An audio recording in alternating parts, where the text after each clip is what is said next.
My 26 male tormentor from school, 26 female wants to go out with me. Can people really change? And if so, how much? There's no other way to say this. She was a bully to me in middle school, humiliated me early in high school, and thankfully ignored me our senior year. She was always the popular cheerleader type. And when we were in middle school, she would verbally bully me and make fun of me and my appearance whenever she could, and would do it as the leader of a pack of seawolves who would write fake notes to me and take photos of me and Photoshop all sorts of vile things and plaster them all over the school. When we were in 10th grade, she catfished me. There wasn't even a word for it back then, and eventually got myself and another guy to meet one another after school. Both of us thinking that there was a cute new girl in school who liked us. Needless to say, both of us were the butt of jokes for the rest of the school year. Finally, by the middle of our junior and senior years, she thankfully forgets I exist. Flash forward to the present. I'm parking my car and getting ready to go into Wendy's for lunch, when I hear my name being spoken by a person directly behind me. I turn just in time to see my tormentor coming in for a hug. My first reaction was to run because of our previous dealings with one another, but she is quicker than I am. She stands there chatting in line with me like we were the best of friends and reminiscing about grand old times that never existed for me. She and I lived two very different high school experiences, I assure you. She, the popular girl, and I, the social outcast, not even cool enough to be accepted by the nerds and hipsters. So we get my food. I was planning on eating there, but since it was apparent that her and the woman she was with were eating there, I got mine to go. I wished her well and tried to bolt out the door, all the while losing whatever appetite I had. But before I left, she asked me for my number, and like an idiot, I gave it to her. Next day I get a call from my sister. By the way, while I love my sister, she also lived a very different life than I did in high school. In fact, I think my tormentor idolized her. She was a grade ahead of us. My sister says she got a call from Lady Voldemort wanting to know all about me. She said she was asking all forms of questions about my life, what I was doing, and if I was seeing anyone. I told her that I had run into her at Wendy's and that I am sure that this was some form of elaborate scheme of hers. My sister said I was a dumbass and that we were grown adults, and then I need to see what was right in front of me. I, of course, responded by saying that what was in front of me was Lucifer on earth. Sure enough, my phone blows up that night with texts from a strange number. It didn't take long to deduce that it was her. She started a small talk about how great it was to see me again and how wonderful I looked. Then she goes into asking me why I never asked her out in high school. I nearly flushed my phone in a toilet from that one. Now, mind you, she is saying all of this on text without me replying at all. Finally, I respond back with, "It was nice seeing you too." Within a minute of hitting send, my phone is ringing. I guess you decided that my response was good enough to give me a ring. She asked me out for a date this Friday night. Here's my dilemma from an outsider's perspective. She is gorgeous. I mean, a solid 8, maybe 9 on a 10 scale. However, whenever I hear her speak or think about her, I can't see her physical attributes. I see visions of hell on earth with her riding in some fiery chariot being drawn by black horses that snort smoke and fire. I realize that I am being overly dramatic, and in my real life I am long past being socially awkward. I stare down drunks and assholes every day in my job. Did they mention that I was a police officer? And when I was at Wendy's, I was on the job, and generally, I'm not afraid. She, on the other hand, makes me want to crawl under my bed and not come out. Is it possible for her to change? What the hell do I do with all these repressed emotions that I obviously have pent up from years and years ago? She either is oblivious to what she did to me or doesn't remember and is trying to forget since I told her I would go out with her. I have gotten several texts about looking forward to Friday. My heart races every single time I get a text from her, but not from a romantic butterfly in my stomach kind of way. What does the group here think? Has anyone else ever had a mortal enemy? Become a date. Update 1: It would not be fair to either of us for me to go into Friday night with her and ambush her with problems from my past.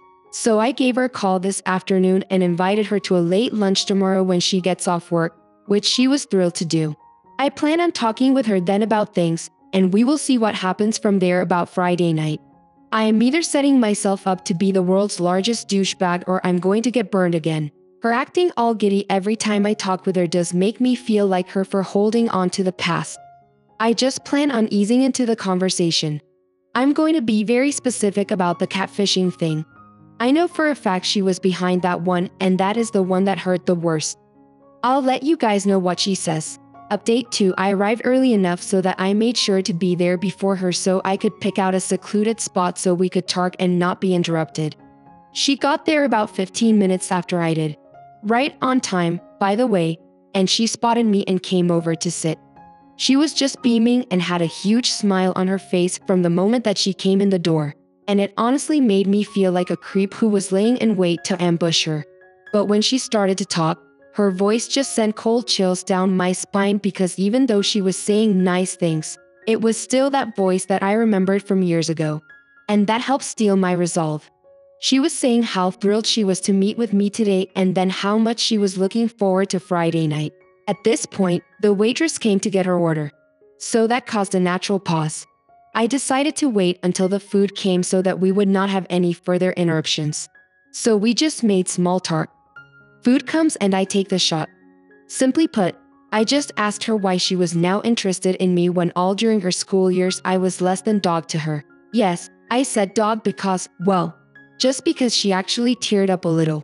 But to her credit, she didn't cry or anything at this point.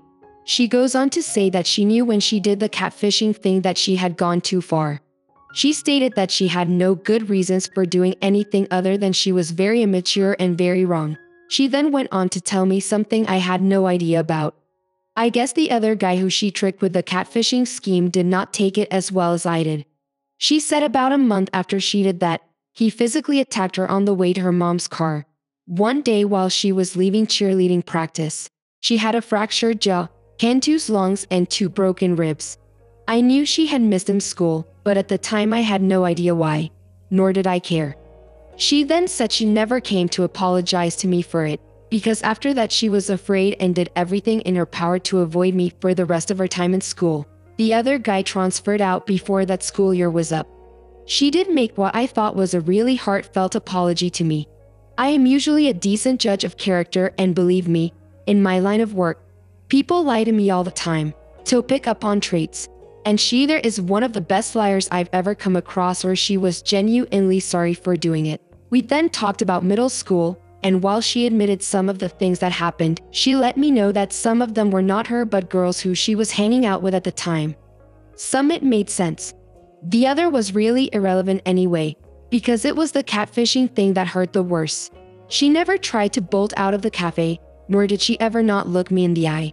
After a few minutes of this, I decided that my honor had been satisfied and that I would change topics. We started out as lunch, ended up with an entire afternoon and early evening together, walking and talking. Man, has she ever had a rough time since high school? She was actually very down to earth, not at all like I imagined her being. Of course, my imagination of her before then was her speaking with a forked tongue while chanting scriptures from the Book of the Dead. The main takeaway I got about her from today is that she is genuinely interested in me.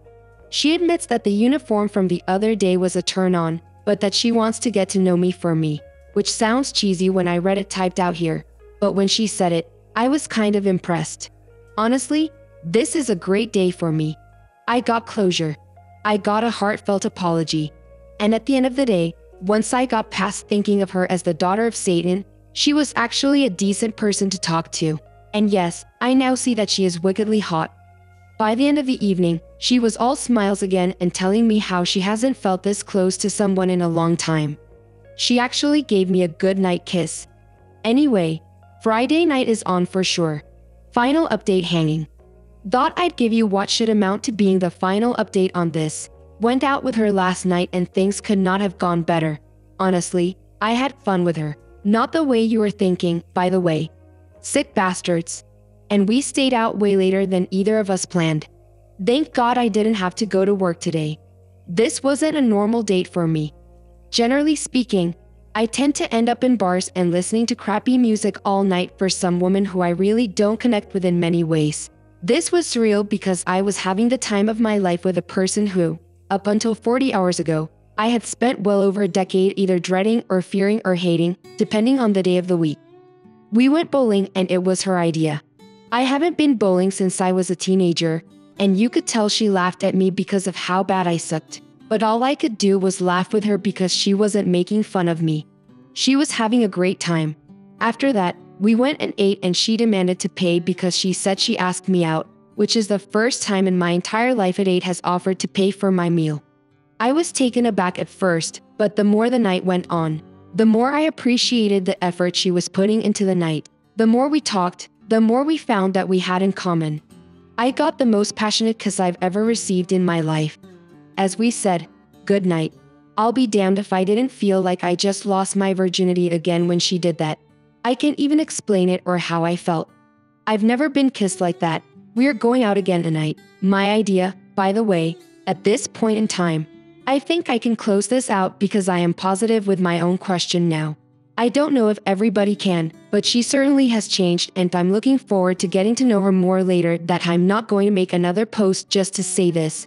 But Saturday's date went better than Friday's date. In fact, I'm just now home from her house and the only reason I'm home now is because I have to pull an extra shift tonight that I can't get out of. We plan on having dinner together Tuesday. I'm glad things are working out and that you can see past that dumb she did as a teenager. But I do want to caution you with some general advice. Take it slowly. Not because of your specific circumstances, but because it's very easy in the beginning of any relationship to dive in head first and get in too far too fast. Then when the honeymoon period wears off and you come up for air, it's hard to back up from that. So tell her you don't want to go too quickly and try sticking to once-a-week dates for a month or so. Then maybe move it to twice a week for another month and see where you're after that. Just be careful and try not to get hurt. Good luck and congratulations.